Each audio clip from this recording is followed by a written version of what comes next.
When you look at people right now, all across the internet and on social media, it doesn't appear that people are doing as bad as a lot of them really are. And so often it's like we default to keeping a certain appearance because we're focused on losing the credibility that we don't even have. Like people don't even realize that they are not as credible as they think people think that they are. And sometimes it causes people to spend unnecessary money, and it causes people to put themselves in positions that really they don't deserve to be. But right now people are really hurting more now than ever, and I'm going to tell you something that's a really big reason for that as well.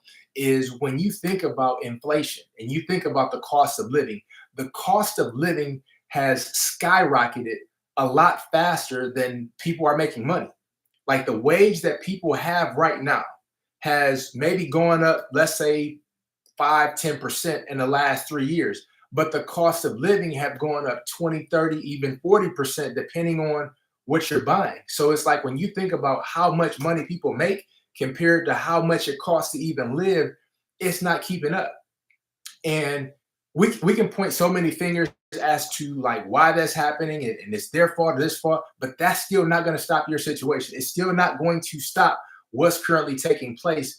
And one of the big things that I really encourage people to do is just think about whatever you buy on a regular basis. Pay attention to how much more it's going up just in the last 6 to 12 months. And when you think about whatever you buy on a regular basis, something communicates to me that says, I can't control this going up, but what I can control is making more money to offset the price of this going up. Now, for some people, food is going up a lot, all over the place. And some people might think, well, like, what can I do there?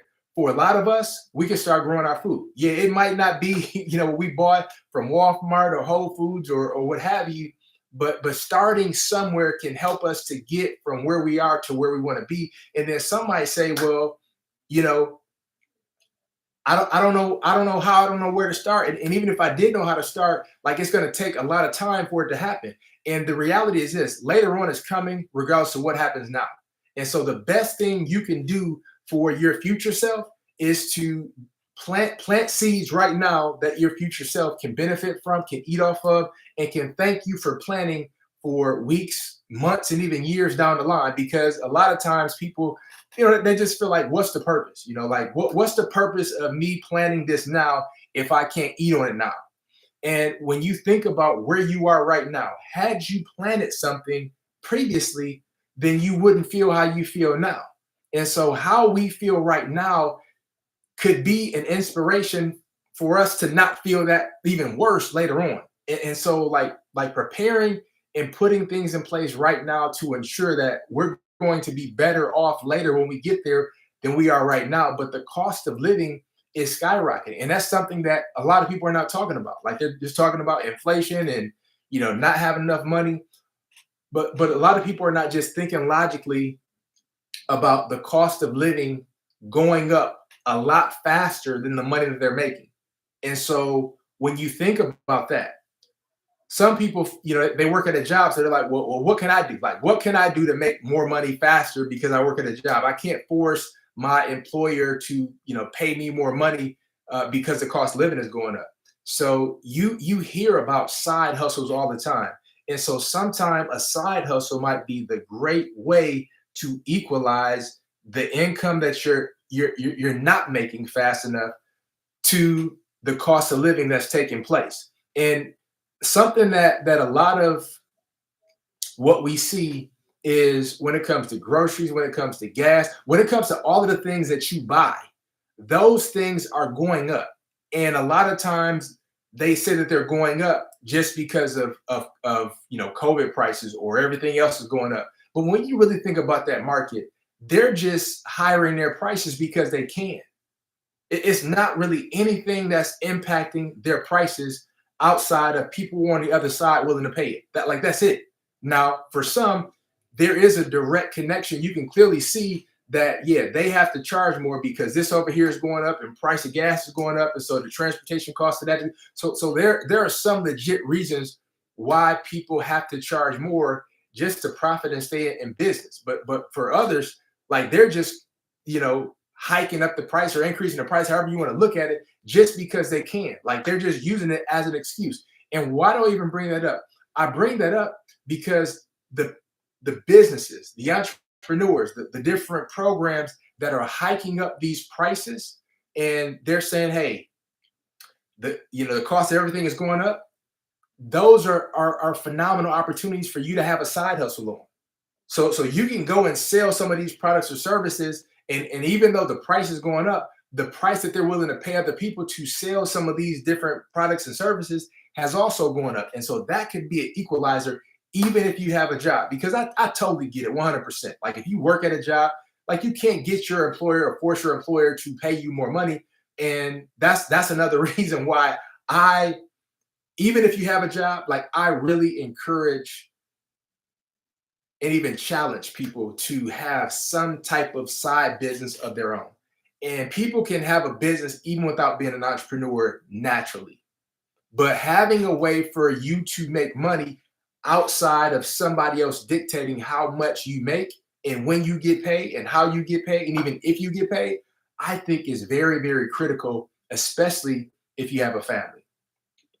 And I will say this, a lot of people are also hurting financially because let's just be honest, the wealth gap is accelerating at a fast rate that's never been seen before. And I know people have been hearing about, that the middle class is going to disappear. And they've been hearing about that for years.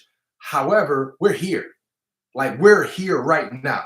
And some people even arguing to a certain extent, I agree with them, that there is no more middle class.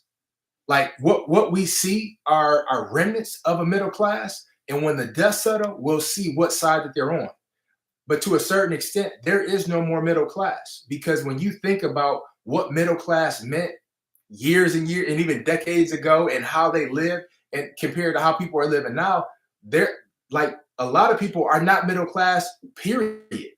They might have middle class material items, but they're really like lower class, if you will, because they might be one payment away from being homeless, or one payment from repossession, or one payment, from being negative $400. And that has not always been the case when it comes to middle class. Now, again, you can tell me in the comments what you think. If you disagree, like that's cool. But I'm just thinking about it from the perspective of how the middle class was viewed and how people in the middle class lived in this country decades ago compared to what we see now. But the wealth gap is growing, and it's like when you and this is not the case, but I want you to just go with me for a minute. Let's say that there is a certain amount of money that's in circulation. Now we know that that's not true. There's a lot in circulation, but let's say that there's a limited amount in circulation. If this side over here has money taken from them, they're going to decrease. But the money does not disappear, it just shifts and it transfers. And so people on this side, they're getting more money, but they're getting more money from people over here. So they're getting wealthier to a certain extent, and these people are getting poorer to a certain extent. Now, it's not that these people are bad people. It's not that they're like scheming or scamming or doing something illegal or stepping on somebody. It might not be those things at all.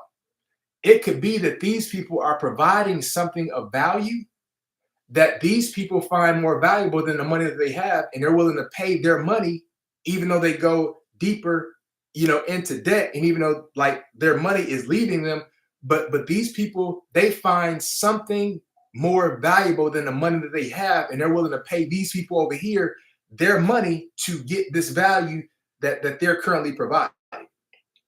And I remember years ago, I heard somebody give this analogy that if you took all of the money from the 1% and you just disperse it all over the world, it's only a matter of time before the 1%, they get all of their wealth back. And it's not because they steal it. It's because they provide a value that these people over here, they can't resist it. And it's like they're willing to pay whatever, the money that they have, the money that they don't have, the money that they can borrow. They're willing to pay whatever to get this over here because it's almost like it's an irresistible offer. that these people over here, they're brilliant at providing, and these people over here, they're willing to pay whatever to get this irresistible offer. So sometimes when it comes to the wealth gap, like we see it continuously growing because sometimes we focus on the wrong thing. Like sometimes we don't realize that we have something. You right now watching this, you have something of value that somebody can benefit from, and they're willing to pay you what they have to get what it is that you have, because they understand that what you're offering is more valuable than the money that they currently have. Now, maybe you don't quite know what that is yet. Maybe you don't know how to package that, but you 100% have something that other people, they're willing to pay for it. And that's a big reason why people are hurting financially, because they haven't really tapped into their full value, and they haven't really tapped into their irresistible offer. And a lot of people, unfortunately, like they just look at what other people do and they get in this group. And sometimes we find comfort in a group, and we find comfort in complaining, and we find comfort in being able to blame somebody else. And a lot of times, because we don't take personal responsibility, we end up staying stuck, even though we get temporary pleasure from being there, because we can blame somebody else, because that's where the majority of people live. Because something that I thought about years ago is, when I was a kid, elementary, middle school, and even high school, I wanted to be a part of the crowd. Like I wanted to be, around a whole bunch of people and do what most people got a chance to do and to have fun. And that looked fun. But the older you get, the more you realize that the crowd is dangerous, because there's going to come a time where the crowd can't afford a $400 emergency fund. There's going to time where the crowd, their car is going to get repossessed. There's going to come a time where the crowd, they can't afford a house, so they have to live in this apartment in a neighborhood that they don't feel safe in. They really don't want to live in, but they can't afford anything else. There's going to come a time where the crowd, they want to buy their children better things, or even themselves better things, but they can't afford it. And this is what the crowd experiences. And sometimes we don't realize that when you do what the crowd does, you get what the crowd gets. And a lot of times, we want something different financially, but we do what everybody else does that's in the crowd, do what they do financially.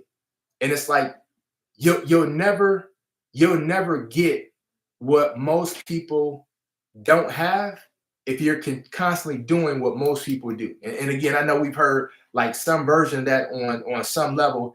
And I think it's very important to even ask ourselves the questions as it relates to the haves and the have-nots, the upper class and the lower class, if you will. Asking ourselves the question, how can me and my family be in the upper class?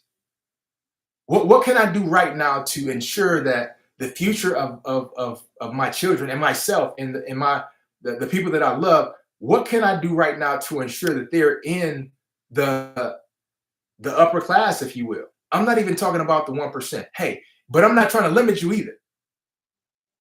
I'm just saying some of us are stuck because we have not asked the right questions, and we have not taken personal responsibility to get from where we are to where we want to be.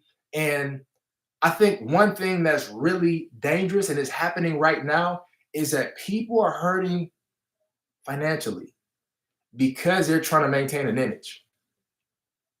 Like they're trying to maintain this image of what people may think of them, because they don't even really know what people think about them, but they're trying to maintain this image, not realizing that most people online are lying. Like they're not being honest. Even like investors. Investing could be going great, but it might not be going as great as it was 6 or 12 months ago. And so when you think about people that make a lot of money, even though they're making good money, they still might not be making the same money that they were making 6 or 12 months ago. So what does that mean, trickling down? That means trickling down, the lower people are, the more strain it is on them financially as well. And so that means that it's something that most people experience together. But nobody's being honest to say, financially, I'm not doing as good as I was 6 months ago. So however you expected me to live today based on 6 months ago, if I feel like I have to maintain your expectations that cost me financially, then I'm spending money to maintain your expectation of me that's really causing me to go broke and causing me to have a lot of pain around money. And maintaining an image is killing a lot of people. And I will say this, it's been killing and hurting people even before we got to where we are in this financial climate. You know what I mean? You've heard the saying, keeping up with the Joneses. I don't even know who the Joneses are. I don't even know where that term came from, but the concept, most of us, we all understand that we're spending money to impress people that we really can't afford to continue to impress. And we don't even really know if they're even thinking about us anyway, but we want to keep up with the Joneses so that people can think a certain way about us and think that we actually have something that we don't. And people trying to keep up with an image is really hurting not just them, but is hurting the generational wealth that they could have if they took that money and reallocated to something that can actually make more money. Because when people spend money to maintain an image, rarely, if ever, does it make more money. It only gives somebody a false status in their mind that they think somebody else has of them. But most of the time, it's not even real. I would say this, something else that even lends itself to that is like when people try to maintain an image and they don't have the money, they typically use credit cards. And right now, and I get it because I've been there before where look, I don't have the money, but I need this over here. It's not even a want, I need this over here. And people use credit cards for their needs, but also people use credit cards for their wants and their desires, and to use credit cards to impress people buying stuff they really can't afford.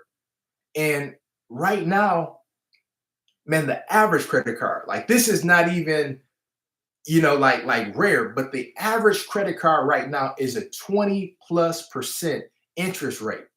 So when you think about 20+% interest rate that somebody is paying on an item to impress somebody else, or just an item because they want it, it's like whatever they bought for, let's say $300, before it's all said and done, they might have paid 1,000 for it. And so when you think about, okay, whatever I'm buying right now, is this worth 3 times the amount that this price tag have on it? Most of the time it's not. And it's not a situation where I'm coming at you like, if you just don't have money, period, and you got to buy food, like I'm not coming at you like that, period. But what I'm saying is this: a lot of times people spend money that they don't have, and it's costing them a lot more than the current purchase that they think they're buying. So if somebody buy some shoes for $100, that's not $100 pair of shoes. That's a pair of shoes that's costing you generational wealth. That's a pair of shoes that's probably costing you about $500. That's a pair of shoes that's costing you stress and struggle, and it's causing you embarrassment and shame and imposter syndrome, because this one pair of shoes is going to cost you some financial struggle and strain that's going to lend itself to other areas of your life, that's going to cause you to not show up for the people that you love and that matter to you the most, just because it is one purchase. And we don't look at it like that. But sometimes the cost is more than what we can see, because it's way beyond the price tag. Whatever you see on a price tag, that's not the ending cost. That's the starting cost. And when it comes to credit card debt, we want to look at the overall cost, because so often people will give you credit because they're thinking about, you are going to build my generational wealth. Like you are my ticket to generational wealth. And in this country, they have made lending so easy. And they only lend to you for certain things. Now, if you go try to get a loan to start a business or something that's going to make you more money, man, you got to jump through all kind of hoops. And it's like, yeah, they loan money to people that have money who don't need it. But if you need money and you try to get a loan to make you more money, you're going to go through hell trying to get it. But when it comes to you borrowing money that's just going to put you further and further in debt, they give it to you no problem. It's so bad that they even have like grocery stores. You can get groceries on credit now. Think about that. Let's say you go to the grocery store and you hungry, which is the worst time to go to the grocery store. But you go to the grocery store hungry and you buying more stuff than you actually need. You're probably spending a lot more money than you actually have. But when somebody gives you the ability to pay for your groceries on credit and you already hungry, you're going to overspend. And they make it so easy to do. And so when you think about it, I'm not saying being a skeptic all the time or think that somebody's just out to get you. What I'm saying is this: sometimes it's important to question, why are they giving me this so easy? Like, yeah, it looks like they're helping me, but how are they benefiting from what they're giving me? Because I don't know about you, but one thing that bothers me more than anything is when I feel like people have gotten over on me. And it's people that's getting over on a lot of people, and they don't even really see it because they think that somebody's being nice. But it's like, no, what they're being is strategic, and they're strategizing on you building their generational wealth and you building their home and you buying them a car that you can't even afford yourself and may never ever get to be in.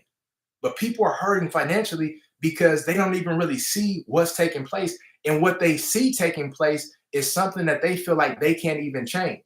And here's something else: people that do see what's going on and they focus more on the wrong than what they can do right, they're going to always stay stuck, because it's like wherever attention goes, energy flows.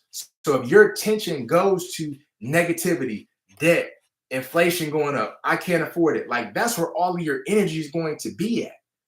And it's like if you walk around with that kind of energy, nobody wants to be around you unless you're around a whole bunch of people with the same energy and everybody's miserable. But where attention goes, energy flows. And so when we think about people that just are glued to the media and glued to the news and glued to what's happening, what that does is it's taking time away from you that you can never get back, that could be spent with either people that you love, or it could be spent building wealth, or it could just be spent making more money. So when you think about, like, if you work at a job right now, and let's say you make $20 an hour, $30 an hour, it doesn't even really matter. And you think about how much time every single week you give to the news might be costing you $400 every single week just from you watching it. Now, that's not even taking into consideration the cost that is costing you of what else you could be doing with your time. So the news could be costing you maybe a couple $1,000s every single month just from you watching it. And you think about the energy that you have after you watch the news. Does it make you feel better or worse? We all know the answer to that question. Even if I'm not in your living room and you're not in mine, we understand how that works. But so often we're addicted to it because we don't realize that me, you, everybody, like our brains were wired for survival. And it's like the news put a lot of negative stuff on and in the news to keep you hooked, because they communicate that, listen, if you don't tune in today at 6 and understand that these bed bugs that's crawling in your bed right now, they're going to crawl in your ear and kill you, like you're going to be in trouble. So the only way that you can find a solution is tune in at 6 today. And you see that at 2 o'clock. So that's 4 hours of your life that you're thinking about at 6 o'clock. I got to tune in and see what they're talking about, because I can't afford not to know. And they hook you in. And it's like once they hook you in and you become a faithful viewer, they got you. Now, anything that they put in front of you, you're more likely and you're more susceptible to take their suggestion and do what they say do, because they have already controlled you with fear. And all of us, myself included, the easiest way to control any of us is to inundate us with fear. And that's what people have done. And so what it also does is it causes people to spend any amount of money they can to get out of this created perceived danger that has been created by somebody else and has been adopted and accepted in the minds of people who expose themselves to it. But most of the time, it's not even real. But that's one of the key reasons why people are hurting. And they also feel hopeless. And it's like if people feel hopeless, then they're not going to prepare for their future. Like, and if you don't have hope in a positive future, you'll never prepare for it. And so a lot of times people are in their current financial situation right now because they didn't have a hope, 6 months ago or a year ago or 2 years ago that this point that they're in right now even mattered. And so it's critical and it's important to have a hope for a future, because when you have hope for a future, it gives you a sense of expectation followed by action. And when you have expectation followed by action, then you prepare for it. And it's something that you feel good about because your future self says, thank you for what you did right now to help us become what we are and will become later on. But people feel hopeless. And I totally get it, especially when you expose yourself to negativity constantly. It's like CNN, constant negative news. That's what it is. These acronyms, they stand for something negative. And the more that we expose ourselves to what's in the media, the more likely we will adopt that story, because it's all a story. Like you can create a story right now that by next year, this same time, you will be a multimillionaire. And the reality is that that's a possibility. But you can also create a story that, you know what, this time next year, man, I might be homeless. I might lose everything. I might lose my job. My family might abandon me. Like, that's also a story. But one is empowering and one is disempowering. But both of them are stories. And you get to choose which story you live out. And so often people are hurting financially because where they are is where they thought they would be prior to where they are, and it became a self-fulfilling prophecy. Like, some people look at their family and say, look, because it happened to my family, or because it happened to my friend, or because it happened to people in my neighborhood, it's probably going to happen to me. And so it becomes a self-fulfilling prophecy, because here's the dangerous thing. Most people would rather be right than be happy. So because they predicted it, it's like, I'm going to live this out because I want to be right about my prediction. Even if my prediction puts me in a bad financial situation or just a bad life situation, period. And so people are hurting right now because it has become a self-fulfilling prophecy. And some of the self-fulfilling prophecy is not even from a Bible that they read from, but it's from news that has been implanted in their mind of, this is what's going to happen to this group of people, or these people that live in this area, or these people that work in this job. So they have believed what the news have told them, and they've lived it out to become a reality. And I think it's something that it's important for us to just be aware of. And if you are somebody who watched the news, I'm not trying to be offensive to you whatsoever. I just want you to challenge yourself to take 7 days, just 7 days. Maybe you've been watching the news for 20 years. Just take 7 days and detox from the news and just see if there's any difference whatsoever in your life. Because sometimes we don't realize that the news conditions us and programs us of how we're supposed to be. If you watch the news and a white police officer killed an innocent black man, who was a great father, a loving husband, the community loved him, and this racist white police officer killed him, and it just keep flashing on TV and it's just keep showing it to you, that will cause you to condition yourself that, you know what, I gotta act this way towards white police officers because of what you've seen. Now, I'm not, trust me, I'm not saying that these things don't happen, because it's real. It happens in your neighborhood, so I know it's real. But what I'm saying is this: the media will cause us to act a certain way towards a certain group of people or towards a certain person because of what it showed us. Now, had we not seen that, we might not even think the same way about this person. We might not even feel this way about this person. And when we see this person, we might have a totally different interaction. But because of what it showed us over and over again, we have certain emotions that flare up and we respond in a way to this person from how the media downloaded, things into our mind to cause us to feel how we feel. And I'm just saying that when it comes to money, it's the exact same thing. We have, like, money is one of the most charged topics in the world, and the media does a phenomenal job at keeping us stuck and below our potential. And so I'm just saying, just for 7 days, just take a break from it. Even if you see it on social media, like, avoid it. Like, try to block it out just for 7 days and just see what happens. And I'll say this: even with that takes discipline. That takes discipline to do that, because again, if somebody's been watching the news for 20 years, that's a habit now. And see, the thing that we don't realize is that we don't determine our future. We determine our habits, and our habits determine our future. And if somebody has a habit of utilizing their time by watching the news, like that is a habit.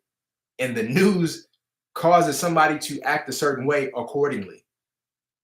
But that's a habit. And what I'm saying is this, just take 7 days and just unplug. And when you think about discipline, discipline is also a big reason why people are hurting financially as well. Because some people have bought things that they knew before they bought it that they shouldn't have bought it, but they bought it anyway. And now they have regret. And I truly believe in my heart that one of the worst things that we can ever live with is regret.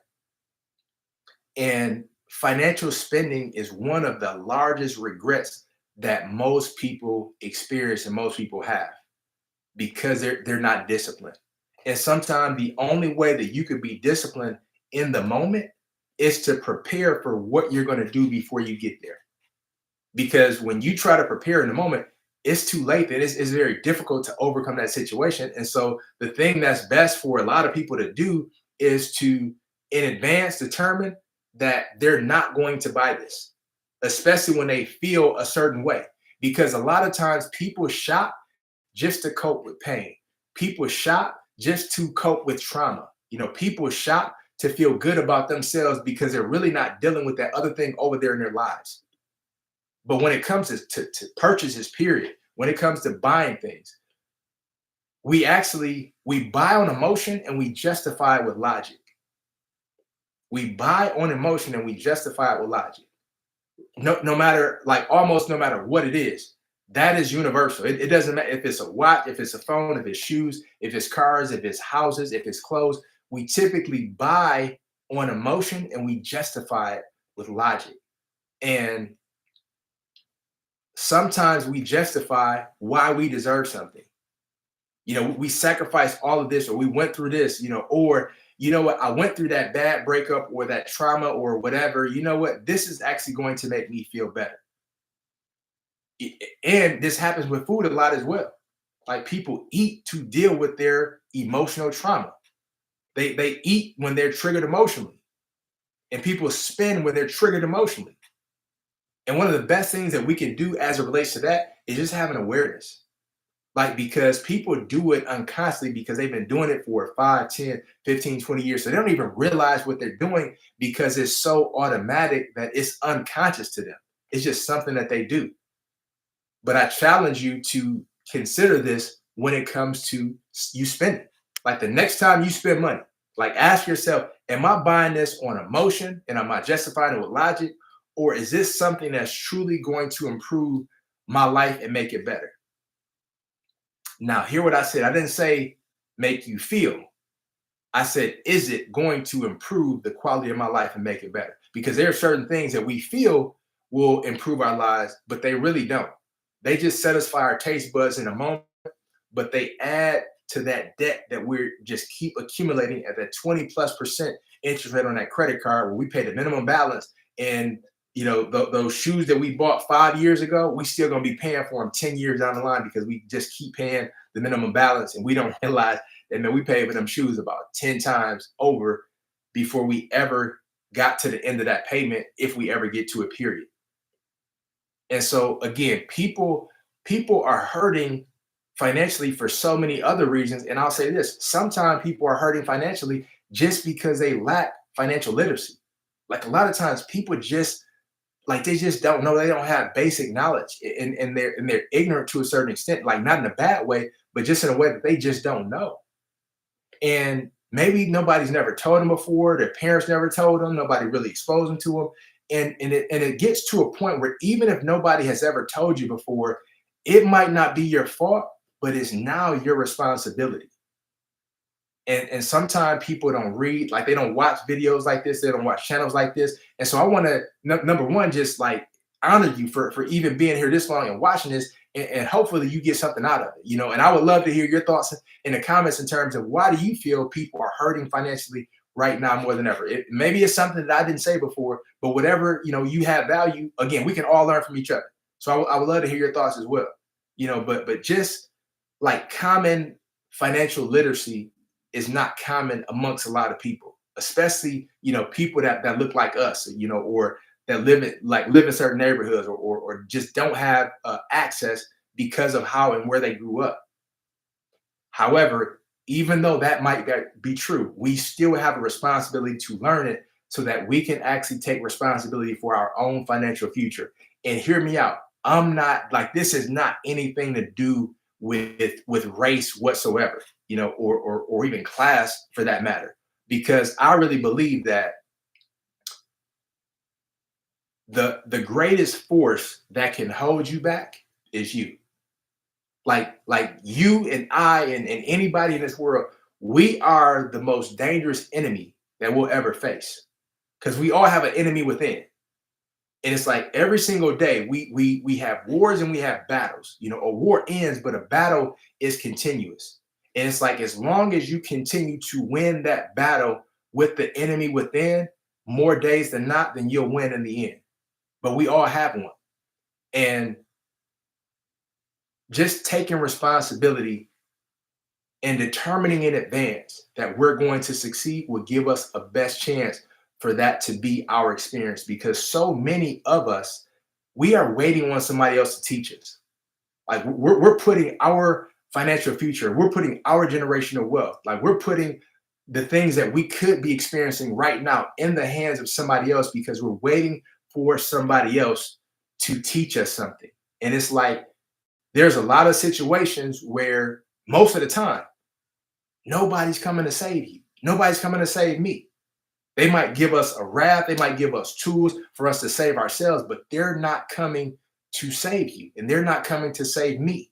And guess what? To a certain extent, it's not their responsibility.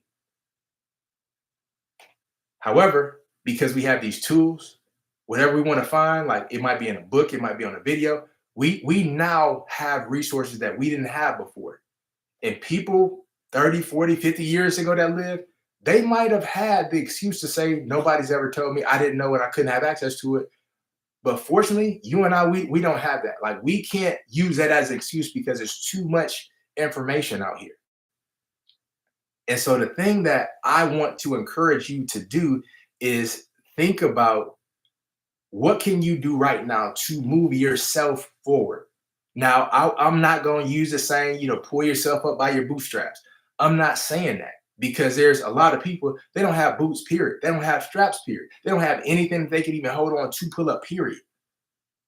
And some people say they just go out and make it happen. No, I'm not going to say that either, because what somebody else goes out to is much different than what somebody else goes out to. Because if you live in a certain neighborhood, you might go outside to violence.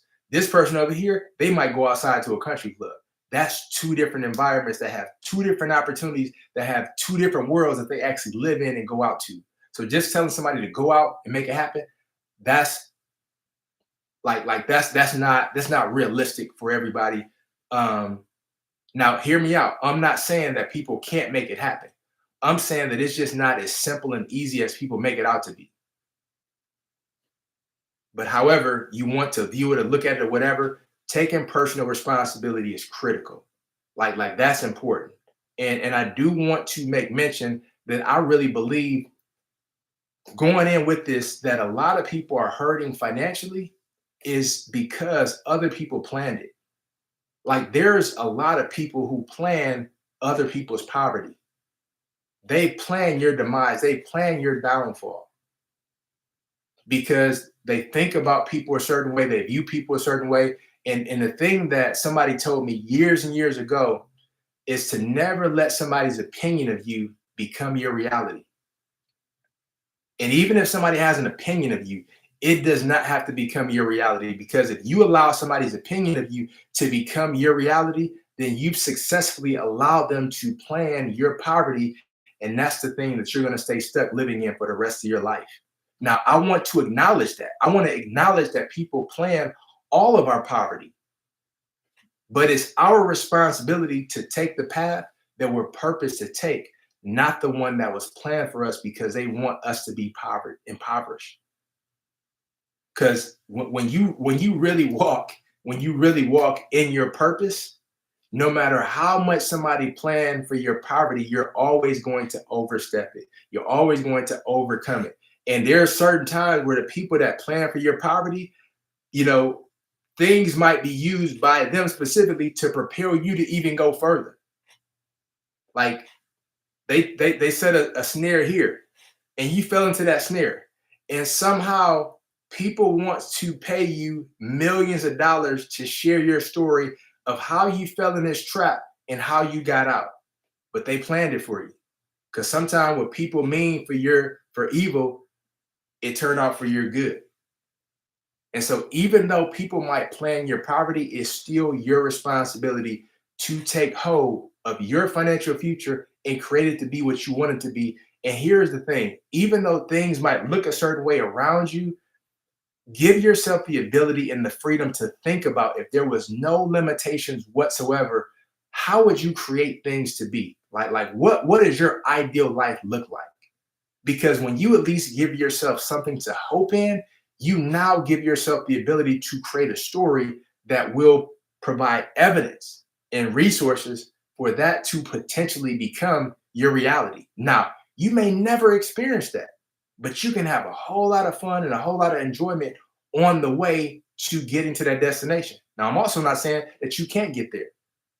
But if you 100% focus on you hurting for the rest of your life financially, you being stuck in poverty, you'll never get rich, you'll never be wealthy, people like you never make it, you are guaranteeing that to be your future. And you are actually putting a nail in your own financial coffin, and you're digging your own ditch, and you are, creating your own funeral, if you will, for your financial future and for your financial wealth. And that's a choice. Because no matter what traps are around you, it's a choice whether you step in those traps, and if you step in those traps, if you stay stuck in those traps. Because some things we just can't see around us, but we still have the ability to get out of the trap, even if we get stuck in it. And it's like, that's what I want to encourage you to do. But when it comes to people hurting financially, a lot of people are hurting financially. And a lot of people don't even want to admit that they're hurting financially, not realizing that if they admit that they're hurting financially, there are people that's willing and able to help them, but they won't be honest. And to a certain extent, I understand why they're not being honest, because sometimes people are not mature enough to handle that you have a human side where you just might not be up all the time. Things might not be great all the time. You might not have the kind of money that they think you have all the time. And some people are not mature enough to handle your human side. So you have to use wisdom and discernment in terms of who you share what with and when and how. And I want to encourage you that if anything that I said on this video resonated with you and you feel like somebody else can benefit from it, please share it with them. Because the more we share this knowledge, like the more we share this information, and the more that we give people hope, and the more that we remove excuses, and the more that we focus on building wealth and like leaving generational wealth and living generational wealth, the more likely we are to have it. And so I want to encourage you to share this video with others, and thank you in advance if you do. And if you are somebody who's here for the first time, please consider subscribing. And also if there's something that I did not say, the reason why people are hurting financially, I really want to hear from you in the bottom in the comments. And just, I want to know what you think, because like I said, other people can learn from other people, and I can learn from you. And so if you have something that maybe I did not say, by all means, put it in the comments, because maybe it can be something that inspires and encourages somebody else, because it's not just about focusing on the problem. But sometimes when people at least identify what you're going through, it's enough for you to say, look, at least what I'm going through is acknowledged. And because it's now acknowledged, I can move on from here. Because sometimes it's hard for us to move on when what we're experiencing at least is not even acknowledged. And so somebody else might put something, you might put something in the comments that I didn't say. And that can be just enough for somebody to say, like, wow, somebody gets it, somebody understands it. Now, because I acknowledged it and somebody else acknowledged it, I can move on from where I am right now to where I want to be. So comment below. I look forward to hearing you, what it is from your perspective. And I also look forward to seeing you in the next video.